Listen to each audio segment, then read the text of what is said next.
Welcome to our channel. Today we how to start dropshipping with Wayfair Home, beginner guide step by step clearly. To start dropshipping with Wayfair Home, you first need to create a plan. Begin by researching the dropshipping model and how it integrates with Wayfair.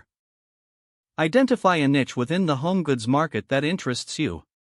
Next, explore products available on Wayfair that fit your chosen niche.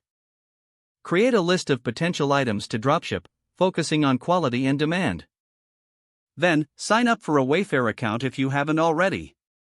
Familiarize yourself with Wayfair's terms of service regarding commercial use in dropshipping. Once you have your account set up, consider using an e-commerce platform like Shopify or WooCommerce. These platforms will help you build your online store and manage transactions. Make sure to choose a domain name that reflects your brand. Now, create your online store on your selected platform. Add the products you selected from Wayfair to your store. Be sure to write clear and engaging product descriptions. Include high-quality images that represent the items well. Next, set competitive pricing that covers your costs and generates profit. Integrate payment gateways to facilitate transactions securely. Test your online store to ensure everything functions smoothly. Once you're satisfied, launch your store and begin promoting it. Use social media and online marketing strategies to drive traffic to your site. Monitor your sales and adjust your strategies as needed.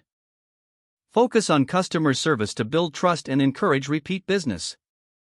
Lastly, analyze your performance regularly to identify trends and opportunities for growth. Stay updated on Wayfair's offerings and continually refine your product selection. If the page does not load, refresh the browser or try again in a private or incognito window.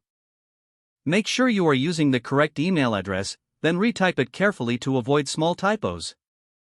If your password is not accepted, use the reset option and create a new strong password you can remember. Check your spam folder for verification or security emails, then complete any requested confirmation steps. Enable two-factor authentication if available to improve account security and reduce unauthorized access risk. Don't forget to like this video and subscribe to our channel for more step-by-step tech guides.